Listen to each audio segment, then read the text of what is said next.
Okay, ಕೆಲವೊಂದೆಲ್ಲ ನಾವು ಕೇಳ್ತಾ ಇರ್ತೀವಿ, ಈ ಟ್ರೀಟ್ಮೆಂಟು ಅಥವಾ ಸರ್ಜರಿ ಆಗಿದಂಥ ಸಂದರ್ಭದಲ್ಲಿ ಇನ್ಫೆಕ್ಷನ್ಸ್ ಜಾಸ್ತಿ ಸ್ಪ್ರೆಡ್ ಆಗಿಬಿಟ್ಟು ಅವರು ತೀರೋದ್ರು ಅಥವಾ ಡೆತ್ ಆಯಿತು ಅನ್ನೋದನ್ನು. ಸೊ ಅಂದರೆ ಎಲ್ಲಿ ಫೇಲ್ಯೂರ್ ಅಂತ ಹೇಳಿ ಡಾಕ್ಟರ್?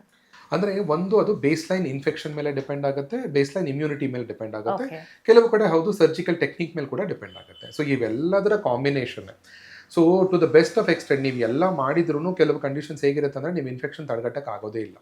ಈಗ ಫಾರ್ ಎಕ್ಸಾಂಪಲ್ ಹೊಟ್ಟೆ ಒಳಗೆ ಅಬ್ಡೊಮೆನ್ ಅಂತ ಹೇಳ್ತೀವಿ, ಅಬ್ಡೊಮೆನಲ್ ಕ್ಯಾವಿಟಿಲಿ ಯಾವುದೋ ಒಂದು ಟ್ಯೂಮರ್ ಮಾಸ್ ಕೂತ್ಕೊಂಡಿತ್ತು, ಅದು ತುಂಬ ಸ್ಪ್ರೆಡ್ ಆಗಿತ್ತು, ಅದನ್ನು ಅಗ್ರೆಸಿವ್ ಆಗಿ ಸರ್ಜರಿ ಮಾಡಿ ತೆಗಿಬೇಕಾಗಿ ಬರುತ್ತೆ. ಆ ಥರ ಮಾಡುವಾಗ ಏನಾಗುತ್ತೆ, ಅವರು ತುಂಬ ಕಡೆ ಕೈ ಹಾಕಬೇಕಾಗುತ್ತೆ, ತುಂಬ ರಕ್ತಸ್ರಾವ ಆಗುತ್ತೆ, ಅಂಥವ್ರಲ್ಲಿ ಇನ್ಫೆಕ್ಷನ್ ರಿಸ್ಕ್ ಹೆಚ್ಚಾಗೇ ಆಗುತ್ತೆ. ಯಾಕಂದರೆ ಒಂದು ನಿಮ್ಮ ಇಮ್ಯುನಿಟಿ ಕಡಿಮೆ ಆಯಿತು, ರಕ್ತ ಲಾಸ್ ಆಯಿತು, ಪ್ಲಸ್ ಆ ಡಿಸೀಸ್ ಅಷ್ಟು ಅಗ್ರೆಸಿವ್ ಆಗಿತ್ತು. ಸೊ ನೀವು ಬೆಸ್ಟ್ ಆಫ್ ಎಫರ್ಟ್ಸ್ ಹಾಕಿ ಮಾಡಿದಾಗಲೂ ಇನ್ಫೆಕ್ಷನ್ ಆಗಬಹುದು. ಸೊ ಆ ಥರ ಆದಾಗ early identification is the key to survival. So ಕೆಲವೆಲ್ಲ ಹಾಗೆ ನಾವು ಆ್ಯಕ್ಟ್ ಮಾಡಿದಾಗ ಆಗುತ್ತೆ, ಕೆಲವೆಲ್ಲ ಹೌದು ನೀವು ಎಫರ್ಟ್ ಹೆಚ್ಚಿಗೆ ಹಾಕಿದಾಗಲೂ ಕೆಲವೆಲ್ಲ ನಮ್ಮ ಕೈ ಮೀರಿ ಹೋಗೋದು ಇದೆ, ಆ ಥರ ಪರಿಸ್ಥಿತಿನೂ ಆಗಿರುತ್ತೆ. But to be very honest, in this day and age ಕರೆಕ್ಟಾಗಿ ಐಡೆಂಟಿಫೈ ಮಾಡಿದಾಗ ಆ ಥರ ಆಗೋ chances are very very less, significantly less. Okay doctor, ಈಗ ಏನಂದರೆ BP ಮತ್ತು ಶುಗರ್ ಇರುವಂಥವ್ರು ಏನಾದರೂ ತೊಂದರೆ ಅಥವಾ ಏನಾದರೂ ಅವ್ರಿಗೆ ಹೆಲ್ತ್ ಇಶ್ಯೂಸ್ ಇದ್ದು ಅವ್ರು ಏನಾದ್ರು ಸರ್ಜಿಕಲ್ಗೆ ಹೋಗಬೇಕು ಅನ್ನೋಂಥ ಸಂದರ್ಭದಲ್ಲಿ ಅವ್ರಿಗೆ ಯಾವ ಥರದ ಒಂದು ಈ ವೈರಸಸ್ ಅಟ್ಯಾಕ್ ಆಗುವಂಥ ಚಾನ್ಸಸ್ ಇರುತ್ತೆ, ಯಾವ ಥರದ ಇನ್ಫೆಕ್ಷನ್ಸ್ ಅವ್ರಿಗೆ ಹರಡುತ್ತೆ ಅಂತ?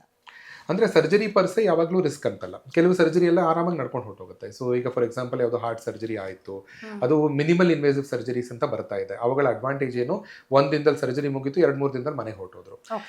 ಈಗ ನೀ ಇಂಪ್ಲಾಂಟ್ ಆಗ್ತಾ ಇದೆ ಎಲ್ಲರಿಗೂ. ಸೊ ಅದನ್ನು ಇವತ್ತು ಸರ್ಜರಿ ಮಾಡಿ ಸಂಜೆ ನಡೆಸ್ಬಿಟ್ಟು ನಾಳೆ ಮನೆಗೆ ಕಳಿಸ್ತಾ ಇದ್ದಾರೆ ಅಂಥವು. ಸೊ ಅದು ಈಗ ಸರ್ಜರಿ ಪ್ರೋಗ್ರೆಸ್ ಆಗ್ತಿದೆ. ಯಾವ ನೀವು ಪೇಷಂಟ್ಸ್ನ ಕಡಿಮೆ ಹೊತ್ತು ಹಾಸ್ಪಿಟಲ್ ಇಟ್ಕೋಬೇಕಾಗಿ ಬರುತ್ತೆ, ಅವರು ಬೇಗ ಮನೆಗೆ ಹೋಗ್ತಾರಲ್ಲ, ಇನ್ಫೆಕ್ಷನ್ ರಿಸ್ಕ್ ಕಡಿಮೆ.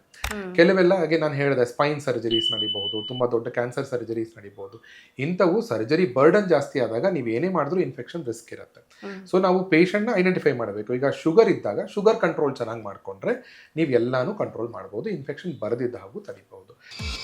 For business and personal promotions in Suman TV Kannada, please contact 9686376663.